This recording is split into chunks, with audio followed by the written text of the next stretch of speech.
Ok, pour la question ya ndeko na biso, merci mingi. Pour la question ya ndeko na biso ya nini ya Canada, tango alobi mobilisation ezali te, eza question te, ezali constat asali. Je crois que bandeko mususu ya Pareko bazolanda bako soki tozalaki susu efficacité tokobakisa mwa moke.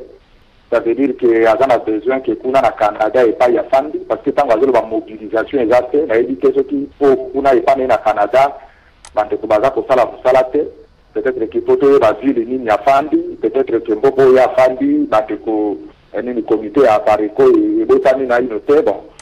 C'est normal, on prend ça non pas comme une question, mais dans le coup, la moi recommandation, mon pas salut miso, juste répondre à la question que la Pareko, c'est un mouvement, il a la carré réceptif.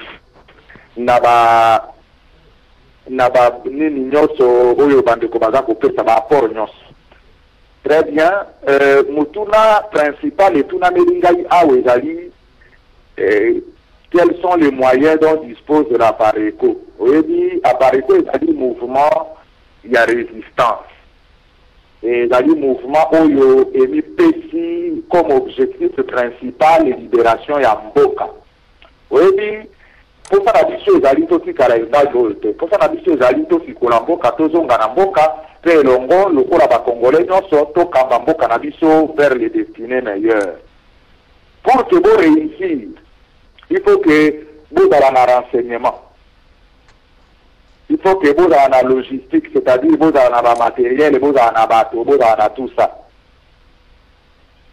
Moko à côté à Tembete et à Pareko et Zangi renseignement. Tout ça n'a pas renseignement. Moko à côté à Tembete et à Pareko et n'a pas matériel. Wana et ma kango toko le bango na nini te ba matériel na ba homme. Et ma kango toko le bango na radio te. Mais na ligi juste pour y bandeko. Que combat oyo a Pareko et biko ici na kati na yango ezali combat ya sans retour. Ezali combat oyo foto koma na yango kina suka. Peu importe ce que bato bakoki koloba. Parce que au moins le nom, ezali un Congolais moko te qui se respecte. Je dis bien Congolais qui se respecte. Parce que ezali un Congolais mosusu qui ne se respecte pas, malheureusement. Mais un Congolais qui aime son pays et qui se respecte, mon côté oyo akoki côté à tembe na discours politique ya Pareko, na ligne politique ya Pareko. Ça veut dire que la ligne politique ya Pareko depuis création na yango ezali clair, Papa Marcel. Clarté na yango ezeni, mboka eza na maboko ya bapaya. Toyebi ba leader politique mingi bazokoka koloba biloko wana te. Et d'autres leaders politiques qui ont dit ça, ils ont dit ça après que la Pareko ait déclaré que Mboka est dans la maboko ya bapaya. Ça c'est une chose sérieuse pour la Pareko et Roba. Clarté na yango za. Alors, comme Mboka est dans la maboko ya bapaya, il faut tout récupérer Mboka na maboko ya bapaya. Et pour la Pareko, tous les moyens sont bons. Donc, tous les moyens ezali malamu pour que Mboka ait y compris les moyens ya oba bana mibali totala na bango to bambolani na moyen wana ezali. Et à Pareko écoliser de tous les moyens pour que Mboka ait dans la idée. Balinga te Congo ya bakoko na biso ekokufa te. Congo ekozala libéré. Alors, donc, pour que nous puissions parce que nous avons pour la nature pour la libérer, non. Nous avons le discours politique, il y a un mouvement dans l'issue. C'est un mouvement politique. C'est un mouvement où les alliés ont l'objectif d'abord, il y a pour conquérir le pouvoir. Et puis, il y a pour exercer le pouvoir pour le bien-être, il y a pas Congolais d'abord. Et puis enfin, pour la coopération de pays, mais d'abord le bien-être, il y a la Congolais. Et pour ça, on a dit déjà, n'a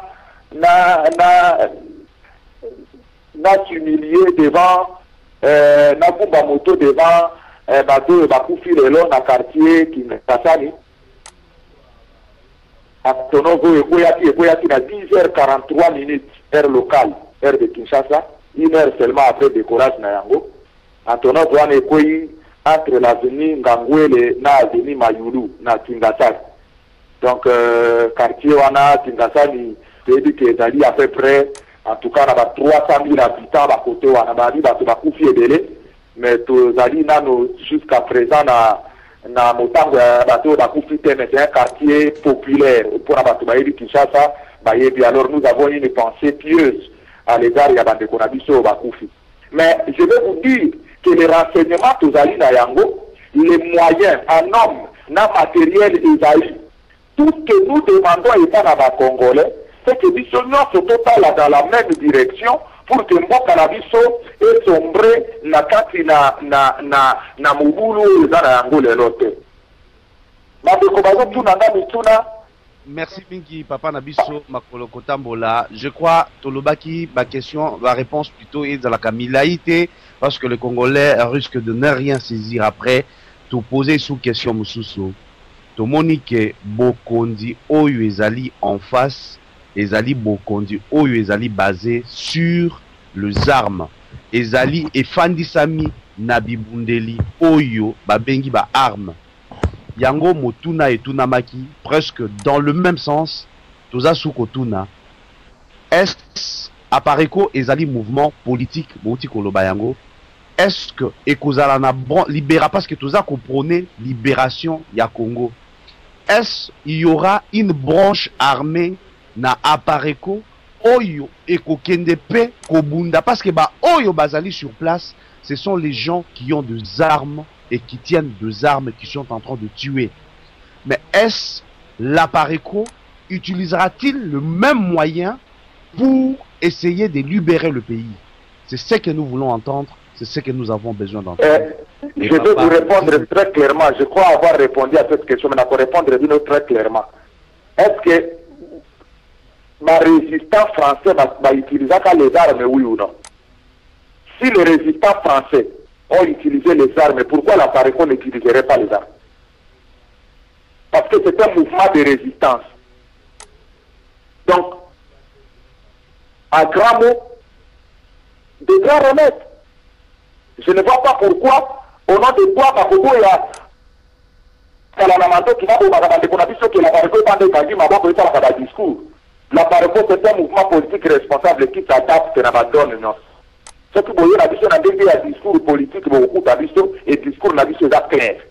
Clarté n'a rien à développer en votre discours. Ce que vous voyez, la vie à Manamimali, beaucoup d'habitude à vie à Manamimali, parce que nous avons eu les renseignements et les moyens qu'il faut, qui vont avec. Donc je ne suis pas là pour raconter, au moins, dans les dans le bâtiment de quoi, le bâtiment, il dit beaucoup là, on a tout, non. Et ça, notre peuple n'a plus besoin à Makelele et tout ça. Notre peuple a besoin d'agir. Au moins, il ne faut pas qu'il y ait à Bruxelles, papa, quand tu as fait tout dans Motuna. Tant que tu le dis, tout ça, la moussala, pour moi, nous, il y a fait. Tant qu'à mater, dans le famille, qui va qui va me souter. On les a pas vus. Parce que le Congolais, il dit Makelele et tout. Tant que tu as fait un bit, il y a tout ça, la ligne, tout ça, la ligne, tout ça, la ligne. Comment ils vont sauter? Alors, votre tradition, on va Makelele, Merci Mingi.